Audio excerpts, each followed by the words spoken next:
Is YouTube too overstimulating for your children?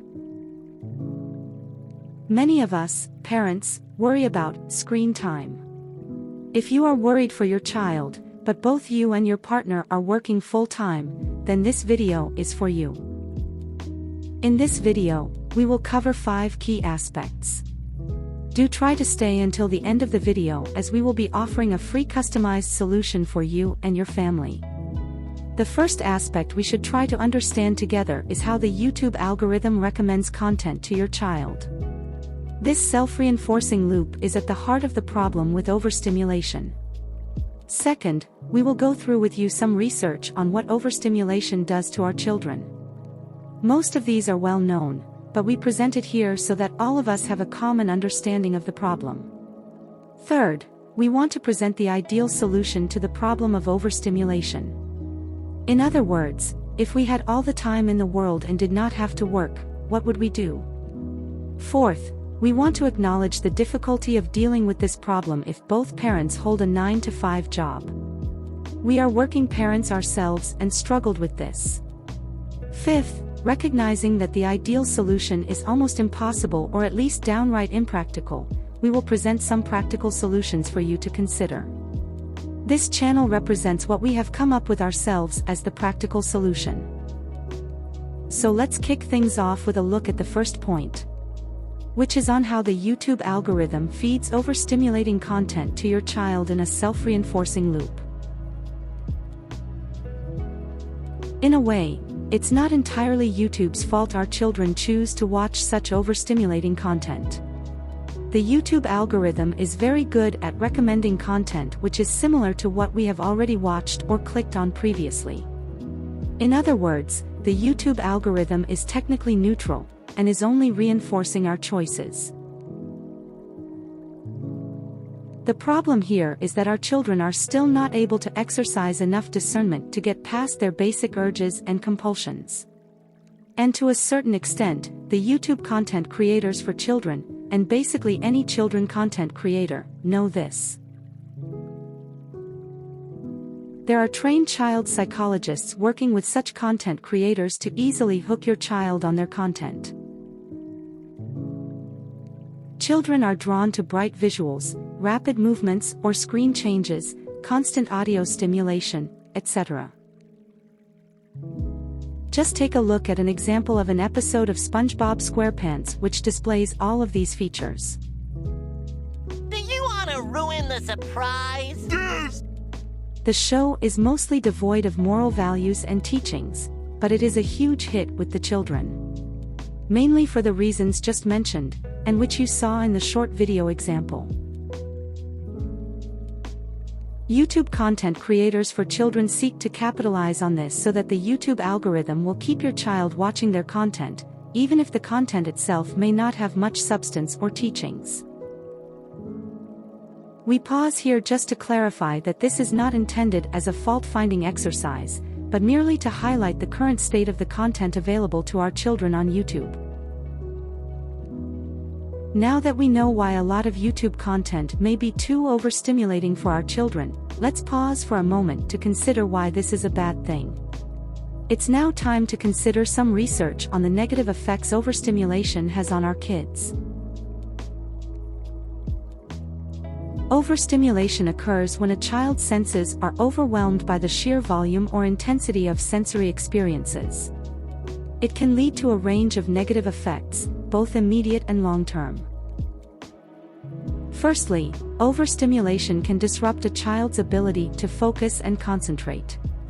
With so much competing for their attention, they struggle to engage deeply with any one task or activity. This can impact their learning and academic performance. Moreover, overstimulation can hinder the development of essential life skills, such as problem-solving and social interaction. When constantly bombarded with external stimuli, children have less opportunity for imaginative play and meaningful social engagement. But perhaps most concerning are the long-term effects. Studies have linked overstimulation in childhood to an increased risk of anxiety, depression, and attention disorders later in life. When children are constantly exposed to high levels of stimulation, their nervous systems can become overwhelmed, leading to chronic stress and emotional dysregulation. Here is a research article by the U.S. National Library of Medicine. It states that excessive screen usage can also lead to problems in social-emotional development, including obesity, sleep disturbances, depression, and anxiety. It can impair emotional comprehension, promote aggressive behavior, and hinder social and emotional competence.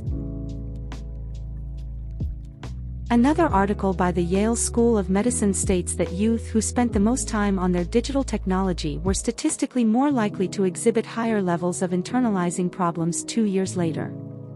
Internalizing problems include depression, anxiety, complaints, and other concerns.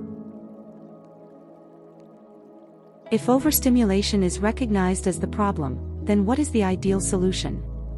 In this next portion, we will go through what we think is the ideal solution. But do bear in mind that the key emphasis here is ideal. It assumes that at least one parent has a significant amount of free time in his or her hands to spend with the child. In a world filled with screens and distractions, the simple act of reading aloud to a child has the power to shape their lives in profound ways. This sounds simple, but requires a lot of effort. Nevertheless, this is the ideal solution we are referring to. The benefits of reading to your children are fairly uncontroversial, but let's spend some time to go through a few key points. First and foremost, reading to children nurtures a love of learning and literacy from an early age.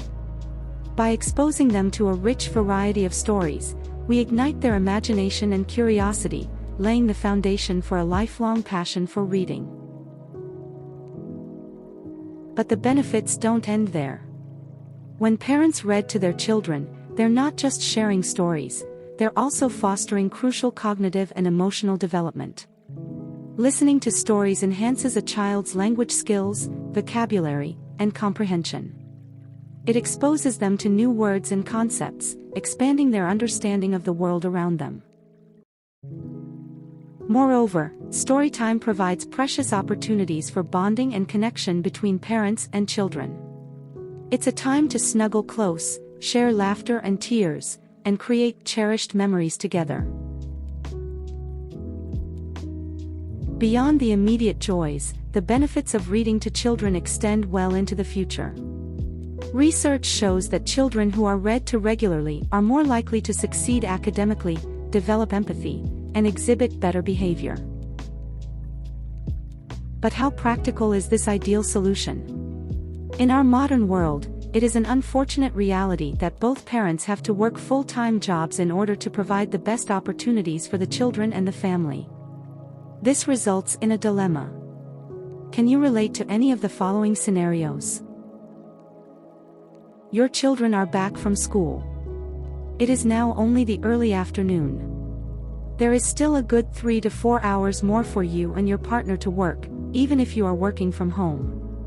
Both of you have meetings or urgent assignments that require your full attention.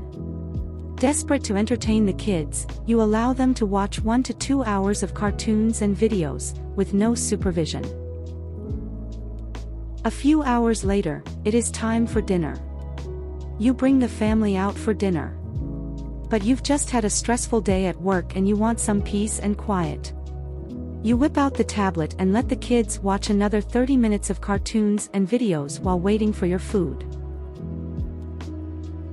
Another hour later, you return home and it's time for bed. You are so drained at the end of the day, but you want to read a storybook to your children because you know the benefits of doing so. After some internal struggle, you think to yourself, maybe next time. And you load another 30 minutes of cartoons and videos for your children to watch before bedtime. Do you feel guilty in these scenarios? Is the only solution for one of you parents to quit your job so that you have energy to spend time with the children? Surely there must be a practical way around this. Without having to feel guilty. Without having to quit your job. we want to share what we are currently exploring as our practical solution. In our opinion, resources like this one, VOOX, is a great middle ground. Due to our busy schedules, it is inevitable that there will be times when we just need to give our kids some screen time. And we shouldn't feel too guilty about this, if we control the content that they watch. Let's take a quick look at a sample story before we explain further.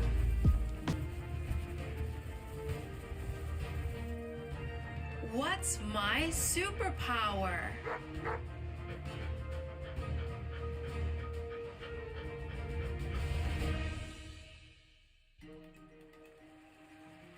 In a little house in the very middle of a small town. We like this as a middle ground solution because it incorporates some benefits of storytelling, while also negating some of the negative effects of overstimulation.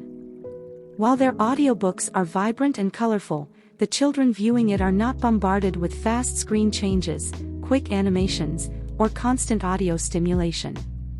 Instead, it is calm and gentle, with words to follow along.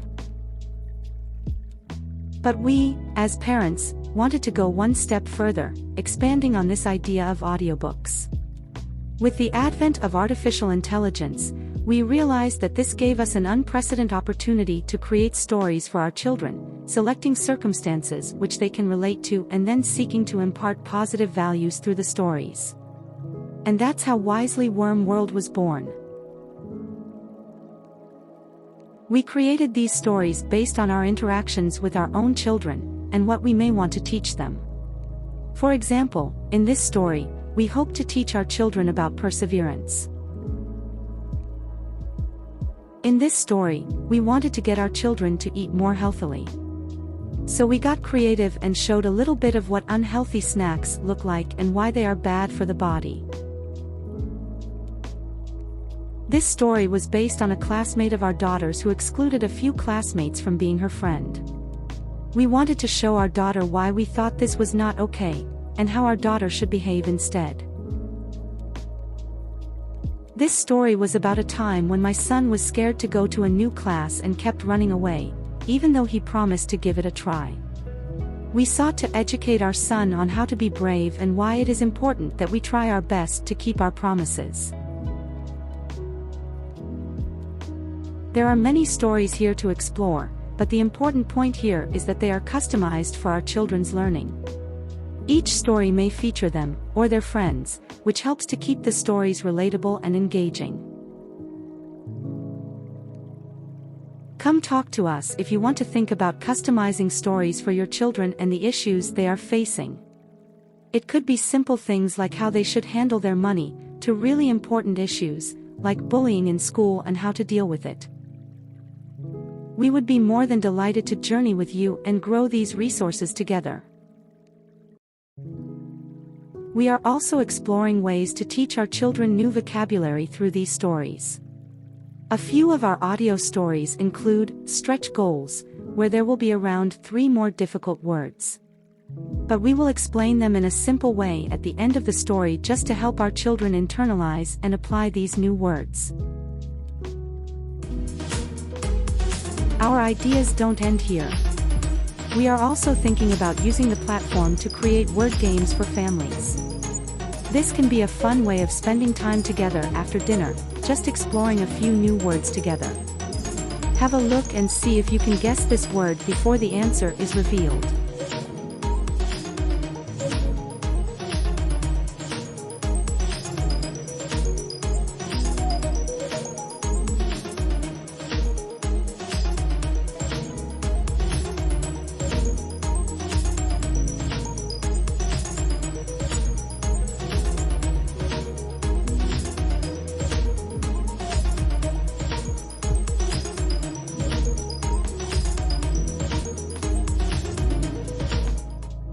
To further enhance our children's ability to pick up language skills and phonics, we have recently also explored creating our own card game where the main goal of the game is to use alphabet cards to spell words to gain points.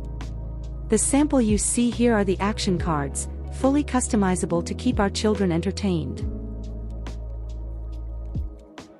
In the future, we also hope to be able to find a way or a platform to teach children how to use these AI tools to create their own stories, word games, or even card games. So stay tuned. And for parents who do have some spare time to read to your own children, and perhaps don't like the sound of the AI voice narration, you can also download e-copies of our stories, also available in hard copies if you choose to do so. The prices are set at the bare minimum for us to list them and make them available on the Amazon Kindle platform. Thanks for watching. We hope we provided you some valuable information and some creative ideas for your children in this video. Feel free to interact with us by clicking the Community tab, or by dropping a comment in this video. Thanks for stopping by.